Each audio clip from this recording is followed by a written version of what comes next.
आज राजयोग meditation course के 5वें सत्र में आप सभी का बहुत बहुत स्वागत है। आज का सत्र है हमारा द वर्ल्ड साइकिल व्हील, काल चक्र। और आज का जो ये हमारा विषय है बहुत ही इंटरेस्टिंग विषय है, क्योंकि ये हमारे समय से जुड़ा हुआ है, हमारे जीवन से जुड़ा हुआ है। तो हम सभी 1 मिनट के लिए आज का सत्र शुरू करने से पहले उस परमपिता परमात्मा की याद में बैठेंगे, उसकी दिव्य शक्तियों को, उसके गुणों को स्वयं में महसूस करेंगे 1 मिनट के मेडिटेशन में।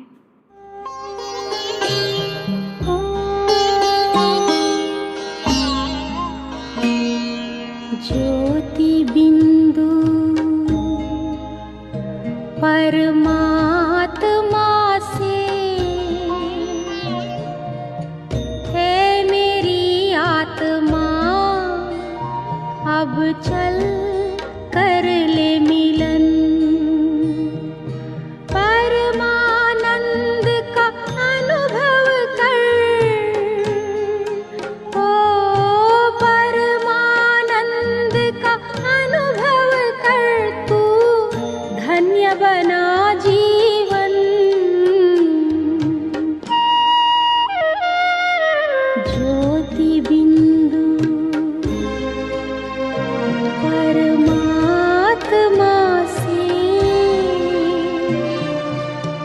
है मेरी आत्मा, अब चल कर ले मिलन। अब चल कर ले मिलन, अब चल कर ले मिलन। समय के लिए कहते हैं कि समय बहुत बलवान है। If you can not change according to time, then time will force you to change. अगर आपने स्वयं को समय के अनुसार नहीं बदला या चले, तो समय आपको बदलेगा। अब आज की जो परिस्थितियां हैं, हम सभी प्रैक्टिकल में देख रहे हैं कि हमने स्वयं को समय के अकॉर्डिंग बदला है, और अगर हम नहीं भी चाहते बदलना, तो भी हमें समय ने बदल दिया है। जो लोग कहते हैं कि हमें तो खुद के लिए या दूसरों के लिए फुर्सत ही नहीं है, उनके लिए एक शायर ने बहुत सुंदर लाइनें अपनी डायरियों के पन्नों में कुछ इस तरह उतारी हैं कि आज हर खुशी है मानव के दामन में, फिर भी उसे हंसने का वक्त नहीं। दिल है गमों से भरा, फिर भी उसे रोने का वक्त नहीं। आंखों में है नींद भरी, फिर भी सोने का वक्त नहीं। माँ की लोरी का एहसास तो है, लेकिन माँ को माँ कहने का वक्त नहीं। पैसों की दौड़ में हम इतना दौड़े कि थकने का भी वक्त नहीं। दूसरों की क्या कद्र करें जब अपने लिए ही वक्त नहीं। पल पल मरने वालों को है यहाँ जीने का भी वक्त नहीं। तो समय हम सभी को ऐसे मोड़ पर लाकर खड़ा कर देता है जहाँ हमें परिवर्तन करना ही पड़ता है, चाहे हम बदले या नहीं बदले। तो इसलिए समय का चक्र कैसे फिरता है, आज हम ये देखेंगे। क्योंकि हमारा जो ये भाग्य है, वो भाग्य भी हमारा समय पर निर्धारित होता है। क्योंकि कई लोग कहते हैं पता नहीं कौन सी घड़ी चल रही है, मेरा कौन सा ये भाग्य भगवान ने दिया है। तो भाग्य भगवान नहीं बनाता है, देखा जाए तो भाग्य का निर्माण हम अपने स्वयं ही करते हैं। तो इस संसार में हर चीज चक्र के ही अनुसार चलती है। अगर हम देखें दिन और रात का चक्र, तो जो दिन और रात का चक्र है वो 12-12 घंटे का होता है। 12 घंटे के दिन और 12 घंटे की रात। एक चक्र होता है ऋतुओं का चक्र, उसमें 4-4 महीने का मौसम है, जो अपने आप ही 4-4 महीने के बाद परिवर्तित होता है। तीसरा चक्र है वाटर साइकिल। ये कुदरत का नेचुरल नियम है कि वाटर एवेपोरेट होता है, बादल बनते हैं, बरसते हैं, फिर नदियों के माध्यम से फिर सागर में जाकर के मिल जाते हैं। चौथा चक्र है मनुष्य जीवन का चक्र, या यूं कहें मनुष्य जीवन के जन्म मरण का चक्र। और इसी तरह समय का चक्र ऐसे जो चलता है, इसका कोई आदि या अंत नहीं है। हम सभी बचपन से सुनते आए हैं कि ये सृष्टि गोल है, ये दुनिया गोल है। अब जब गोल है तो उसका ना तो कोई आदि है ना अंत है, बस ये यूं ही चलती ही रहती है। और हर चक्र को 4 स्टेजेस से गुजरना ही पड़ता है। जो दिन और रात का चक्र है उसके भी 4 स्टेजेस हैं, सुबह, दोपहर, शाम और रात। ऋतुओं के चक्र के भी 4 स्टेजेस हैं, सर्दी, गर्मी, ग्रीष्म और बरसात। मनुष्य जन्म के भी 4 स्टेजेस हैं, बचपन, युवा, गृहस्थ और वृद्ध। उसी तरह इस काल चक्र के भी 4 स्टेजेस हैं, सतयुग, त्रेता युग, द्वापर युग और कलयुग। अब कई लोग यहाँ पर सोचते हैं कि ये इतना बड़ा घोर कलयुग, पापाचार का युग, भ्रष्टाचारी युग सतयुग में कैसे बदल जाएगा। तो बात हम उनके लिए ये करते हैं कि जब घोर अंधियारी रात एक सुनहरी सुबह में बदल सकती है, तो क्या ये घोर कलयुग घोर सुनहरे सतयुगी दुनिया में नहीं बदल सकता है? बदल सकता है, उसे हम और आप नहीं बदलते हैं, क्योंकि उसे समय ही बदलता है।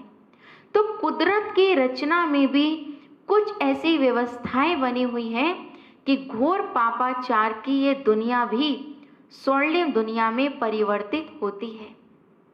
अब हर चक्र की एक ड्यूरेशन है।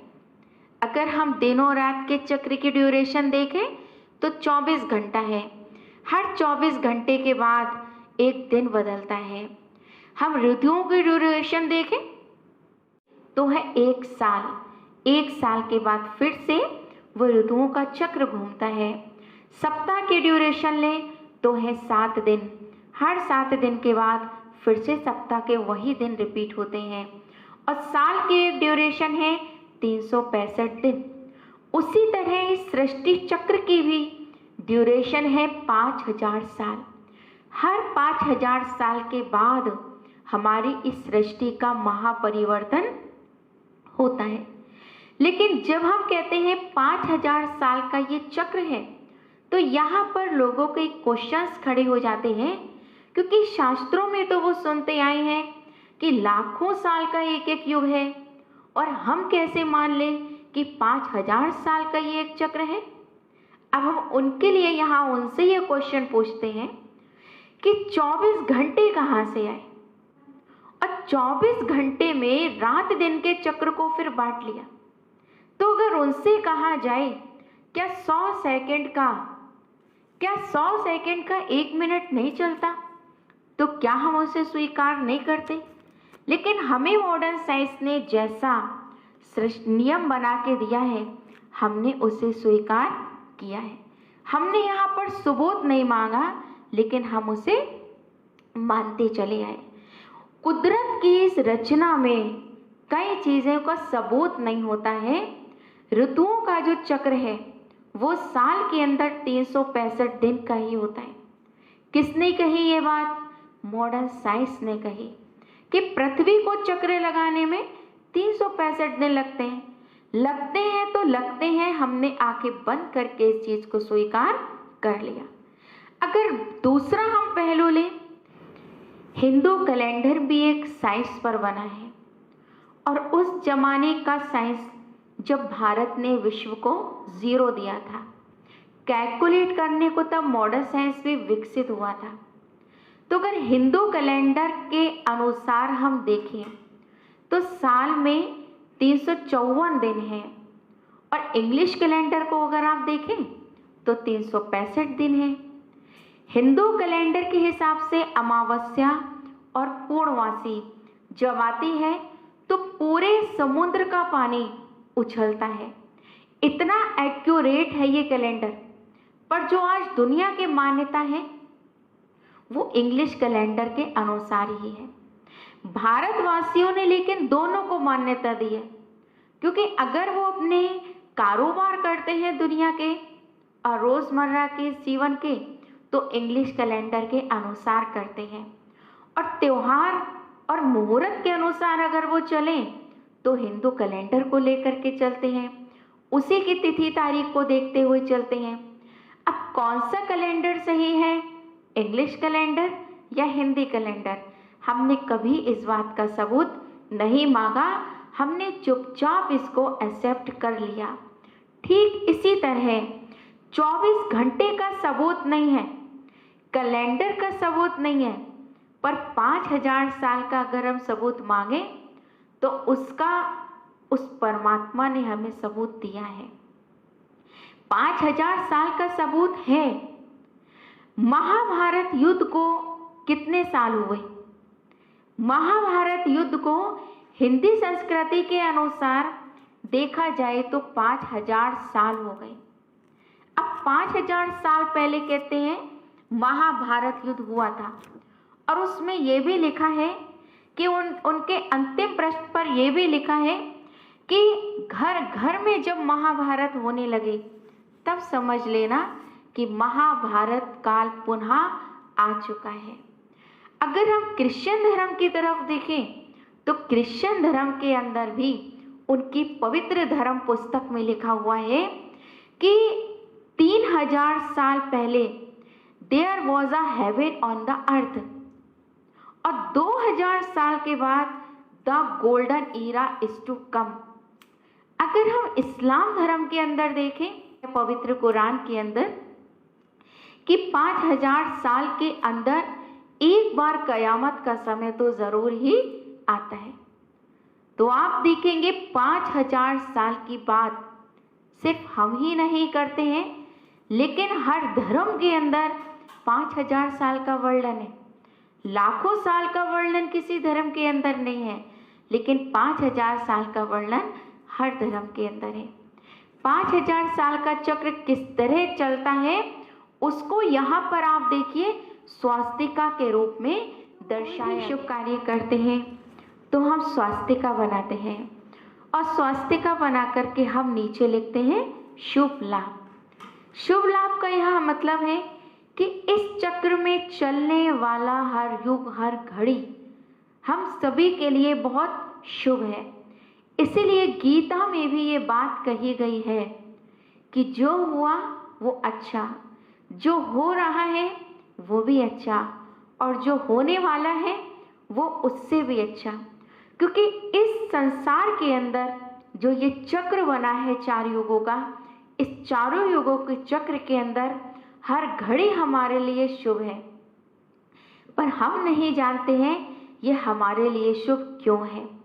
क्योंकि संसार एक बहुत बड़ा ड्रामा है, ये संसार एक रंगमंच है, और इस रंगमंच पर यहाँ पर हर एक आत्मा का अपना अपना किरदार है, अपना अपना एक्ट है। अगर सभी के एक्ट इस चक्र के अंदर एक जैसे हों तो हमें इस नाटक में आनंद ही नहीं आए। सभी राजा हों तो भी आनंद नहीं आएगा इस ड्रामा का, सभी नौकर हों तो भी आनंद नहीं आएगा, सभी पुरुष हों तो भी ये ड्रामा नहीं चल सकता है। इस ड्रामा के अंदर हर एक आत्मा को उनकी विशेषताओं पर उनका रोल मिला हुआ है, और हर एक आत्मा अपनी विशेषता के आधार पर यहाँ पर अपना पार्ट प्ले कर रही है। इसलिए ये बात हमने पहले भी बताई थी पिछले सत्रों में कि इस चक्र से कोई भी छूट नहीं सकता है, हम चाहें या नहीं चाहें। हम सभी कहते हैं कि ये संसार एक चक्र है, और इस चक्र के अंदर हम सभी को आना ही पड़ता है। तो सबसे पहले बात हम लेते हैं अपनी सतयुगी दुनिया की। जैसे स्वास्तिका में 4 भाग हैं, उसी तरह दिन एक होता है, लेकिन उसमें पहर 4 होते हैं, सुबह दोपहर शाम और रात। वैसे ही सृष्टि का चक्र एक है, सृष्टि एक है, लेकिन संस्कारों के अनुसार जब मनुष्य आत्माओं में ट्रांसफॉर्मेशन होता है तब युगों का भी परिवर्तन होता रहता है। तो जब सुबह का पहर होता है अर्थात मॉर्निंग, तब आप देखेंगे हम कितने फ्रेश होते हैं। तो वैसे ही जब इस सृष्टि चक्र के अंदर सबसे पहला युग आता है सतयुग, तो हम सभी आत्माएं वहाँ पर देव आत्माओं के रूप में जन्म लेते हैं। हर आत्मा के अंदर 16 कलाएं होती हैं। हर आत्मा का जीवन दिव्य गुणों से भरपूर होता है। वहाँ 16 कला संपूर्ण निर्विकारी आत्माएं होती हैं और वहाँ पे बड़े पवित्र आत्माएं होती हैं। और प्रेम और सहयोग तो इतना होता है वहाँ की देव आत्माओं में। कहते हैं कि शेर और गाय भी एक घाट का पानी पीते हैं। सोचिए, जहाँ शेर और गाय भी एक घाट का पानी पीते हो, तो वहाँ पर मनुष्य आत्माओं में कितना प्रेम होता होगा। पर आज के हमारी सृष्टि के अंदर मनुष्य आत्माओं में प्रेम नहीं, तो जानवरों के अंदर भी वो प्रेम नहीं रहा। शेर तो तुरंत गाय को देख करके खा जाएगा। फिर युगों का परिवर्तन होता है। जैसे सुबह से दोपहर आती है, वैसे ही सतयुग से त्रेता युग आता है। अर्थात जहाँ हम सतयुग में 16 कला संपूर्ण थे, वहाँ हम त्रेता में 14 कला संपूर्ण हुए। सतयुग में हमारे अंदर 16 कलाएं थी, यानी हमारा जीवन सर्व गुणों से संपन्न था। पर जैसे ही त्रेता युग आता है, त्रेता अर्थात त्रुटि, थोड़ी सी त्रुटि आत्माओं में आना शुरू होती है, क्योंकि थोड़ी सी परसेंटेज आत्माओं की 16 से 14 कलाओं में अर्थात गिर जाती है, लेकिन फिर भी उसे हम सेमी स्वर्ग कहते हैं। इसलिए आप देखते हैं जो स्वस्तिका के अंदर 4 भाग हैं, तो सबसे पहली लकीर उसकी राइट तरफ है। फिर दूसरी जो त्रेता युग है, दूसरे युग की लकीर उसकी नीचे की तरफ है, अर्थात थोड़ी सी गिरावट हमारे अंदर आई। यहाँ पर श्री सीता और राम का राज जाता है। श्री सीता और राम का यहाँ राज होता है। यहाँ पर भी बहुत प्यार से और मिलजुल के सभी रहते हैं। फिर ऐसे ही युगों का पहर चलता है। तीसरा पहर आता है शाम, अर्थात द्वापर युग, जहाँ पर अनेक धर्म पिताएं आते हैं, जहाँ सत्य और असत्य मिक्स होने लगता है। सबसे पहले आते हैं इब्राहिम, जो आकर के अपने इस्लाम धर्म की स्थापना करते हैं। फिर आते हैं बौद्ध, जो आकर के बौद्ध धर्म की स्थापना करते हैं। फिर आते हैं जीसस क्राइस्ट, जिन्होंने आकर के अपने क्रिश्चियन धर्म की स्थापना की। मनुष्य आत्माओं को हर धर्म पिता ने अपने समय पर इस संसार में आकर के उन्हें जीवन जीने की एक राह सिखाई, उन्हें जीवन जीने की एक रियलिटी बताई। लेकिन मानव फिर भी उस पर नहीं चला, वो अपने ही संस्कारों के वशीभूत होता चला गया। फिर समय के इस चक्र में चौथा पहर आता है कलयुग। अब इस कलयुग को हम कहते हैं कलह कलेश का युग। एक्चुअल में देखा जाए तो ये कलह कलेश का युग है, ये कलाहीनता का युग है, अर्थात बहुत ही कम कलाएं यहाँ पर आत्माओं में रह जाती हैं। और बुराई इस कलयुग में हर एक मनुष्य आत्मा की चरम सीमा पर पहुंच जाती है। और ये देखा जाए तो अति का समय चल रहा है, क्योंकि जो आज इस कलयुगी दुनिया में जो मानव के अंदर विकार है, वो चरम सीमा पर पहुंच चुके हैं, चरम सीमा पर। तो हर चीज की एक अति है, भक्ति की भी एक अति है। तो जब हर चीज की अति होने लगती है, तो अति के बाद अंत होना निश्चित है। तो इस कलयुगी दुनिया में आज हर एक आत्मा तमो प्रधान हो गई, पतित हो गई, विकारी हो गई। फिर जब हम खाली हो जाते हैं यहाँ आगे, फिर हम खाली होकर के अपने उस परम पिता परमात्मा को पुकारना स्टार्ट करते हैं। फिर हम उस भगवान को बुलाना आरंभ करते हैं और हम उस परमात्मा से कहते हैं, हे भगवान आओ, और आकर के इस सृष्टि को पुनः दैवी बनाओ और हमें इस दुनिया से यहाँ से ले चलो। तो परमात्मा भी अपने समय पर इस संसार में आते हैं और परमात्मा के आने का समय है घोर कलयुग के अंत में और सतयुग के बिगनिंग में, शुरुआत में। यानी कलयुग का अंत और सतयुग की शुरुआत का जो बीच का थोड़े समय का युग होता है उसे हम कहते हैं पुरुषोत्तम संगम युग। इसे हमने पुरुषोत्तम संगम युग इसीलिए नाम दिया क्योंकि यहाँ पर वो निराकार परमपिता परमात्मा, अब वो तो निराकार है, इस संसार का परिवर्तन करने के लिए उसको भी हमारी आपकी तरह एक 5 तत्वों की काया लेनी पड़ती है।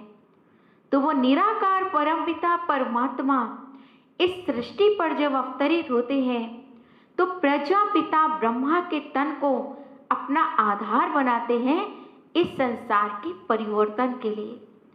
और प्रजापिता ब्रह्मा के तन में परमात्मा अवतरित होकर के उनके मुख के द्वारा राजयोग और ज्ञान की शिक्षा दे करके यहाँ पर हर मैली आत्मा को पावन बनाने का पूरा प्रयत्न कर रहे हैं। हर आत्मा यहाँ पर मानव से देव बनने का एफर्ट कर रही है क्योंकि ये जो संगम युग है ये पुरुषोत्तम संगम युग है, उत्तम से उत्तम बनने का ये युग है। और इस संगम युग पर हम सभी आत्माएं उस निराकार परमपिता परमात्मा से मंगल मिलन मनाते हैं। तो पतित को पावन बनाने के लिए, अब गुणों से गुणवान बनाने के लिए भगवान हम सभी से कहते हैं कि हे आत्मन, अपने को आत्मा समझ के मुझ परमपिता परमात्मा को, मुझे मेरे ही स्वरूप में अगर तुम याद करोगे तो तुम पुनः सतयुगी दुनिया में चले जाओगे। अब सतयुगी दुनिया में कौन जाएगा? जो यहाँ पर अपने संस्कारों का परिवर्तन कर रहा है। अगर हम अपने संस्कारों का परिवर्तन नहीं कर रहे हैं, हम अपने जीवन को पुनः सुख और शांति में नहीं बदल रहे हैं, तो जो संस्कार हमें सतयुग में लेके जाने चाहिए, मीन्स प्योरिटी के संस्कार, उन प्योरिटी के संस्कारों के साथ ही हम उस सतयुगी दुनिया में जा सकते हैं। तो ऐसे हमारे समय का परिवर्तन होता है। इसीलिए संसार एक चक्र है और जब हम लोग स्वास्तिका बनाते हैं, स्वास्तिका के चारों भागों में आपने देखा होगा हम एक एक बिंदी जरूर लगाते हैं। वो बिंदी लगाने के पीछे आध्यात्मिक भाव क्या है? वो बिंदी जो है हम आत्माओं के बिंदु स्वरूप की निशानी है कि हम बिंदु रूप आत्माएं ही सृष्टि के चक्र के चारों युगों में गुजरती हैं और सृष्टि के चक्र के चारों युगों में हम बिंदु रूप आत्माओं का ही महापरिवर्तन होता है। तो सभी एक बात को बहुत ध्यान से और कान खोल करके सुन लें कि ये महापरिवर्तन का समय चल रहा है। क्रांति नहीं आएगी तो शांति नहीं आएगी, क्योंकि कलयुग के बाद ही सतयुग आएगा, अंधकार के बाद ही सवेरा आएगा। उसी तरह इस पुरुषोत्तम संगम युग के बाद ही एक नया स्वर्णिम सवेरा आने वाला है। पर उस नए स्वर्णिम सवेरे में जाने से पहले हम सभी को पहले अपने स्वीट साइलेंस होम परम धाम में जाना है। वहां पर जाकर के आत्मा जिस 5000 साल के चक्र के अंदर पार्ट प्ले करते करते थक गई है, वहां जाके कुछ समय रेस्ट करती है। फिर उसके बाद आत्मा पुनः अपने इस पार्ट में नए सिरे से सतयुगी दुनिया में उतरती है। इसलिए इस चक्र के अंदर हर घड़ी शुभ है। आप भी अपने संस्कारों का परिवर्तन करें। आप भी इस ईश्वरीय विश्वविद्यालय में आकर के अपने जीवन को सार्थक बनाएं, क्योंकि अभी नहीं तो कभी नहीं, नाउ और नेवर, हर बात में कल्याण है। यह परिवर्तन एक कल्याणकारी युग है। अगर पुराना ही नहीं बीतेगा तो नया कैसे आएगा। जैसे पुराने कपड़े ही हमारे नहीं फटेंगे तो नए मिलेंगे कहाँ से। उसी तरह दुनिया पुरानी हो चुकी तो क्रांतिकारी तो होगी ही। लड़ाई झगड़ा मारपीट वैर विरोध बुराइयां तो आएंगी ही, पर उस बुराइयों की दुनिया में ही रह करके हमें स्वयं का परिवर्तन उस परमात्मा से अपना कनेक्शन जोड़ करके रखना है। तो जब हम उससे अपना कनेक्शन जोड़ते हैं तब हमारा करेक्शन होता जाता है और इस युग का भी करेक्शन होने लगता है, अर्थात कलयुग घोर सतयुग में बदलने लगता है। तो ऐसे हमारा ये 5000 साल का चक्र यूं ही चलता रहता है और हर युग हमारे लिए बहुत कल्याणकारी है। हर बात ही बहुत कल्याणकारी है जिसे हम नहीं जानते हैं, पर परमात्मा जानता है कि हम बच्चों के अंदर किस बात में कल्याण है। एक बड़ी हंसी की स्टोरी है। स्टोरी क्या कहें, एक अकबर और बीरबल का किस्सा है। शायद आपने कहीं ना कहीं सुना भी हो, नहीं सुना हो तो आप सुन लीजिए कि एक बार राजा अकबर शिकार पर गए, पर जब वो शिकार पर जाते थे तो हमेशा बीरबल को अपने साथ में लेकर के जाते थे। लेकिन एक दिन क्या हुआ कि राजा अकबर जब शिकार पर निकल रहे थे तो उनकी अचानक उंगली कट गई और उससे खून बहने लगा। अब बीरबल तो बहुत समझदार थे, तो बीरबल ने कहा कोई बात नहीं राजन, उंगली ही तो कटी है, कुछ ना कुछ कल्याण होगा इसमें। अब अकबर को ये बात सुन के बहुत गुस्सा आई और आएगी भी। अगर कोई हमसे ही कह दे उंगली कट गई इसमें कल्याण है तो हमें भी एक धक्का लगेगा कि हमारी उंगली कट गई और ये कह रहे हैं इसमें कुछ कल्याण होगा। तो उस दिन राजा जो थे अकबर बीरबल को शिकार पर लेकर के नहीं गए। उन्होंने उसके लिए कहा, बीरबल के लिए, कि उसको जो है जेल में डाल दो, इसको हर बात में कल्याण दिखाई देता रहता है। और जब राजा उस दिन शिकार पे चले गए तो वहाँ पर जाकर के जंगल में भटक गए और वहाँ के कुछ लोगों ने, जो आदि मानव होते हैं, तो आदिवासी जो होते, उन्होंने उस राजा को बलि चढ़ाने के लिए कैद कर लिया, कैदी बना लिया कि आज तो हमारी काली ये बलि स्वीकार करेगी। पर उनका जो मुखिया था उसकी नज़र उसकी कटी हुई उंगली पर पड़ी, तो उन्होंने कहा अरे इसको छोड़ दो, ये बलि हमारी देवी स्वीकार नहीं करेगी क्योंकि ये तो कटी हुई है, इसकी उंगली, ये खंडित है मूर्ति। तो उसे ये कह कर के छोड़ दिया गया। अब जब राजा ये बात सोचते हुए आ रहे थे कि अकबर के बीरबल ने बिल्कुल ठीक कहा था कि मेरी उंगली अगर आज नहीं कटी होती तो आज तो शायद मैं सूली पर ही चढ़ गया होता। तो जब आते ही उन्होंने बीरबल को बाहर निकाला, उनसे माफ़ी मांगी और कहा बीरबल मुझे माफ़ कर दो, मैं तुम्हारी बात के छुपे हुए राज को मैंने नहीं जाना, समझा नहीं। तो बीरबल ने कहा अरे आप मुझे यहाँ जेल में डाल गए थे, इसमें भी कल्याण था, मैंने तो कुछ कल सोचा ही नहीं आपके बारे में, क्योंकि अगर आप मुझे यहाँ डाल करके नहीं जाते और मैं आपके साथ शिकार पर जाता तो आप तो बच जाते कटी उंगली के कारण, पर मुझे सूली पर चढ़ा दिया जाता। तो हर बात में कल्याण है, ये संसार का चक्र की हर घड़ी शुभ है, और जब हम ये सोच करके चलेंगे तो हमें जिंदगी का अपना हर दिन शुभ लगेगा। ओम शांति।